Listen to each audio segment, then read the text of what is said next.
हमारे भैया 2 मिनट आपके सामने कुछ सूचना। हेलो, देखिए किसी का एक मोबाइल हमें मिला है, जिस किसी का भी हो हमें पासवर्ड बता दे और हमारे उमेश मिश्रा जी से संपर्क करें। धन्यवाद। मोबाइल की बात थी और मोबाइल का ही भैया ने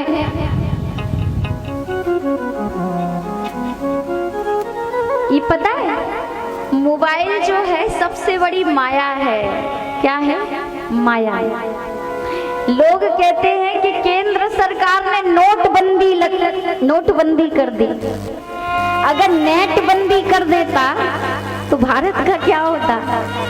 शुक्र मनाओगे नोटबंदी करी। अगर नेट बंद हो जाता तो माताओं का क्या होता, हमारी बहनों का क्या होता, भाइयों का क्या होता? हमें लगता है कि ये जीवित ही नहीं रहते। अरे कपड़े हो गए छोटे, लाज कहाँ से आए? शिक्षक हो गए ट्यूशन के, विद्या कहाँ से आए? भोजन हो गए होटल के, स्वाद कहाँ से आए? रोटी हो गई ब्रेड, तो ताकत कहाँ से आए? चेहरे हो गए मेकअप के, तो रूप कहाँ से आए? ताले हो गए पासवर्ड, तो सेफ्टी कहाँ से आए? और भक्त हो गए स्वार्थी, तो भगवान कहाँ से आए? और रिश्तेदार हो गए व्हाट्सएप पे, तो मिलने कहाँ से आए? अब तो व्हाट्सएप पर ही हाय हेलो हो जाती है। हाँ? कोरोना काल में तो कई विवाह भी सोशल मीडिया पर ही हो गए। हाँ? और क्योंकि ये सोशल मीडिया का जमाना है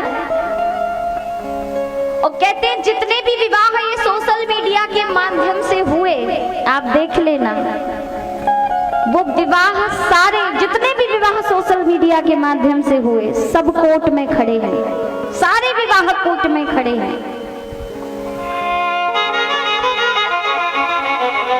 क्योंकि शादी विवाह कोई मजाक नहीं है। ये 7 वचन, ये 7 फेरों का बंधन है। ये कोई एक जन्म का या 7 दिनों का रिश्ता नहीं है, 7 पल का रिश्ता नहीं है, 7 जन्मों का रिश्ता है। पति और पत्नी का जो संबंध है वो जीवन में, संसार में सबसे पवित्र संबंध माना गया है।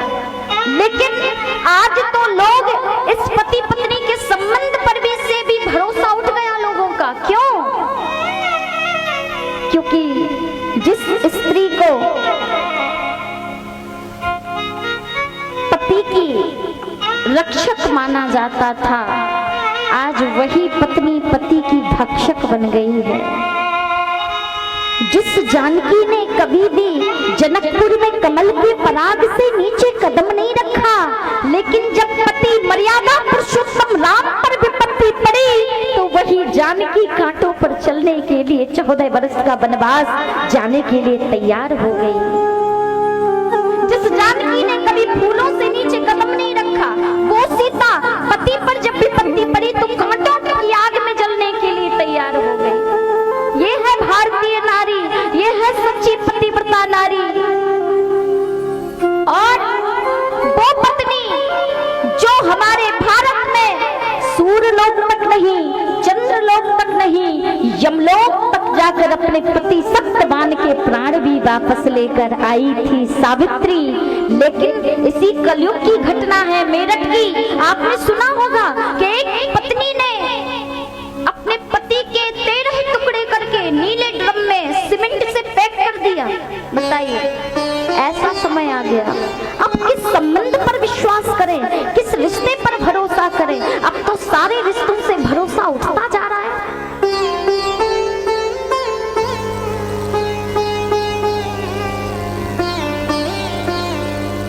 जो पत्नी वो होती है जो पति की पतन से रक्षा कर ले। धर्म पत्नी वो होती है जो पति को अधर्म के मार्ग से खींचकर धर्म के मार्ग पर चलना सिखाए। लेकिन आज ना तो पत्नी बची ना धर्म पत्नी, आज तो वाइफ आ गई है जो लाइफ को ही खत्म कर देती देती है पति की।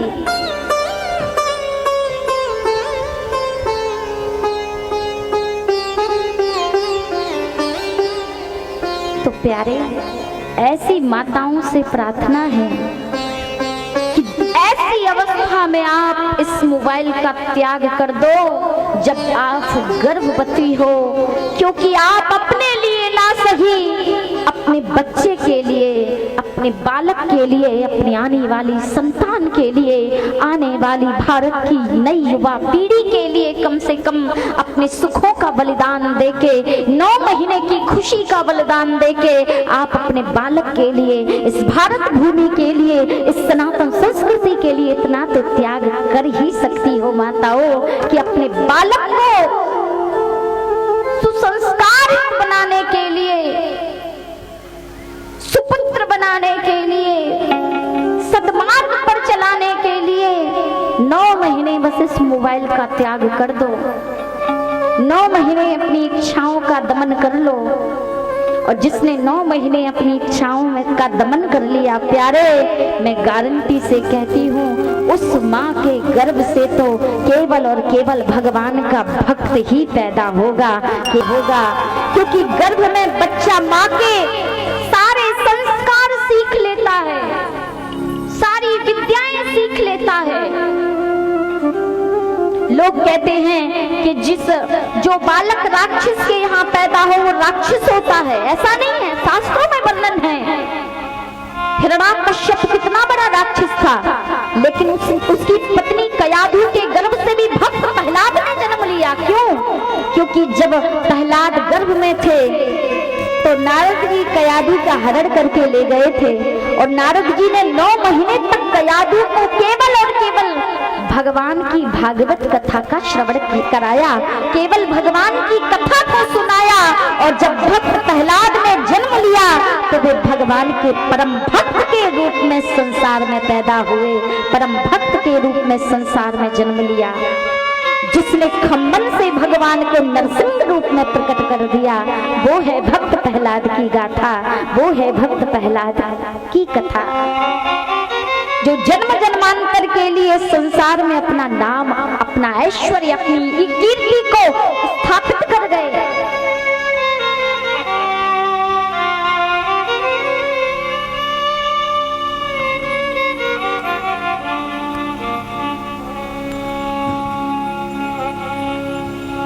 तो प्यारे,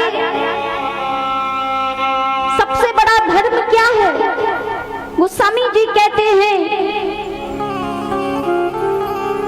कि धर्म न दूसर सत्य समाना। सत्य के समान दूसरा कोई धर्म नहीं है प्यारे माताओं। आप दिन में 100 झूठ बोलती हो, आप दिन में 1000 झूठ बोलती हो। हमारे भाई, आप पत्नी से 1000 झूठ बोलते हो, लेकिन आपसे प्रार्थना है एक भी झूठ बोलने के पहले सावधान हो जाओ, क्योंकि एक झूठ बोलने का आपको पता नहीं कितना बड़ा अपराध लगता है। कान खोलकर सुन लो, 100 चींटियां मारने के अपराध के बराबर होता है एक कुत्ता मारने का अपराध। अगर हमसे 100 चींटियां मर जाएं तो समझ लेना कि एक कुत्ते की हत्या हो गई। 100 चींटियां मारने के अपराध के बराबर होता है एक कुत्ता मारने का अपराध। 100 कुत्ते मारने के अपराध के बराबर होता है एक मनुष्य मारने का अपराध। 100 मनुष्य मारने के अपराध के बराबर होता है एक ब्राह्मण मारने का अपराध। 100 ब्राह्मण मारने के अपराध के बराबर होता है एक गौ मारने का अपराध। और 100 गौएं मारने के अपराध के बराबर होता है एक झूठ बोलने का अपराध, एक झूठ बोलने का अपराध। माताओं, विचार करो कि हम दिन में कितना झूठ बोलते हैं। सावधान, झूठ बोलने के पहले सावधान हो जाओ, क्योंकि धर्म न दूसर सत्य समाना।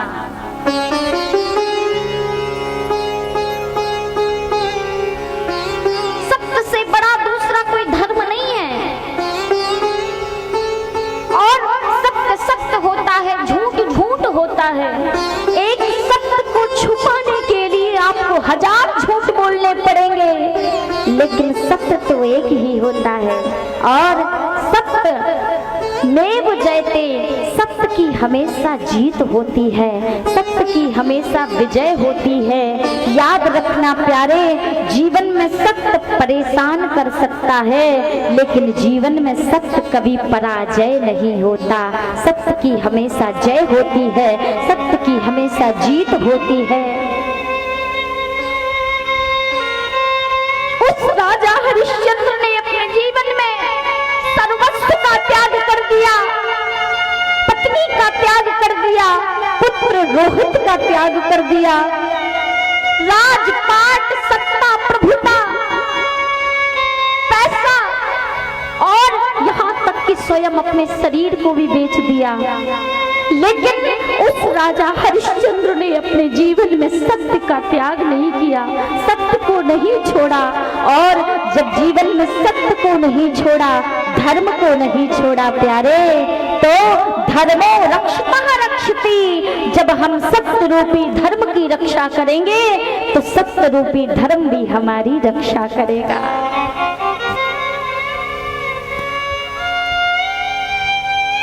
उस राजा हरिश्चंद्र ने अपनी पत्नी तारा को बेच दिया। एक ब्राह्मण के घर में, और स्वयं अपने आप को एक मेहतर के हवाले कर दिया, एक शूद्र के हवाले कर दिया। राजपाट, सत्ता, ऐश्वर्य, वैभव सबका त्याग कर दिया। एक दिन जब राजा हरिश्चंद्र ने 7 दिन से अन्न जल का त्याग, 7 दिन से पानी नहीं पिया, अन्न का दाना नहीं पाया, और जब कुएं पर जल भरने के लिए पहुंचे, उनकी पत्नी तारा भी कुएं पर जल भर रही थी, और राजा हरिश्चंद्र को कुएं से पानी खींचते खींचते जब चक्कर आ गया तो गिर पड़े, मूर्छित हो गए। तारा ने देखा ये तो मेरे स्वामी हैं, ये तो मेरे पति हैं। जब पति को देखा ऐसी निर्मल अवस्था में, तो पति को अपनी गोद में उठा लिया। पति को गोद में उठाकर और पति के ऊपर जब जल डाला, जल छिड़का, तो राजा हरिश्चंद्र की जब मूर्छा दूर हुई, पति की आंखों में आंसू आ गए। राजा हरिश्चंद्र के नेत्र सजल हो गए और कहने लगे, तारा, तारा, हे देवी, मैं तुझे कितने धूमधाम से विदा करके अपने महल में लेकर आया था, लेकिन मैं कैसा पति निकला जो तुझे 2 दिन खुश नहीं रख सका उस महल में। मुझसे बुरा कोई संसार का दूसरा पति नहीं होगा, जिसने अपनी पत्नी को बेच दिया एक ब्राह्मण के घर में नौकरी करने के लिए।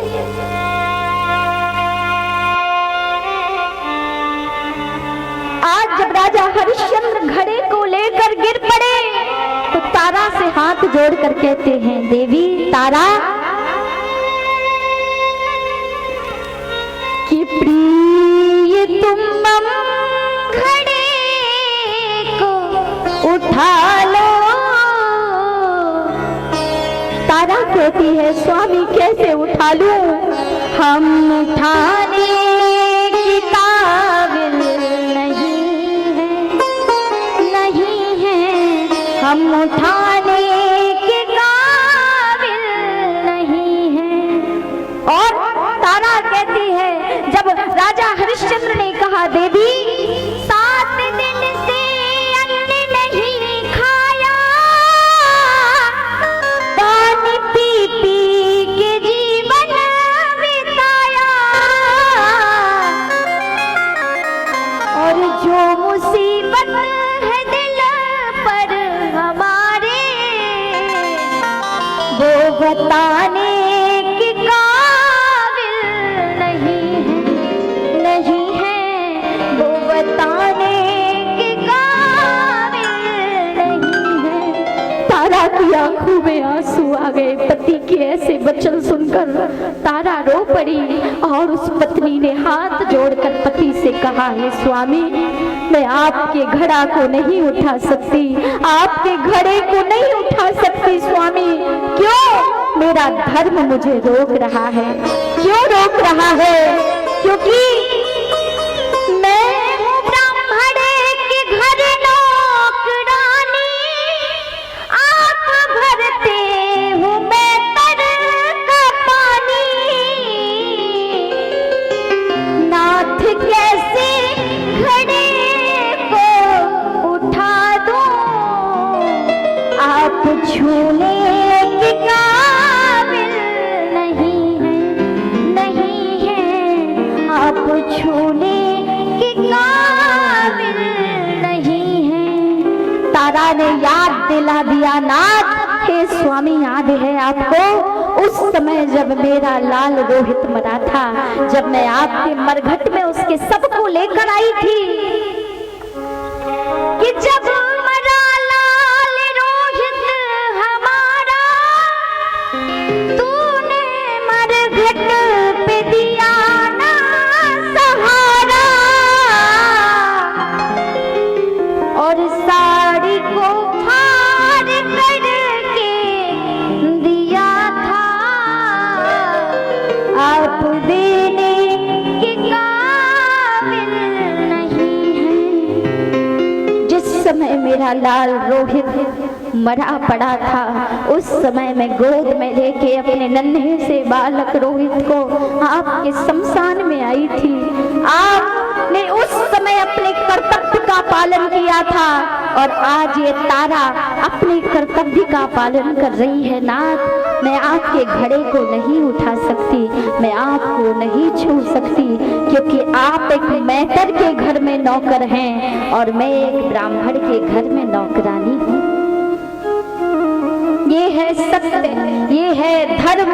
जब राजा हरिश्चंद्र ने अपने सत्य रूपी धर्म को नहीं छोड़ा, तो एक दिन उनके जीवन में ऐसा आया कि जिस पत्नी को बेच दिया था वो पत्नी भी मिल गई, जिस रोहित को पुत्र को बेच दिया था वो पुत्र भी मिल गया।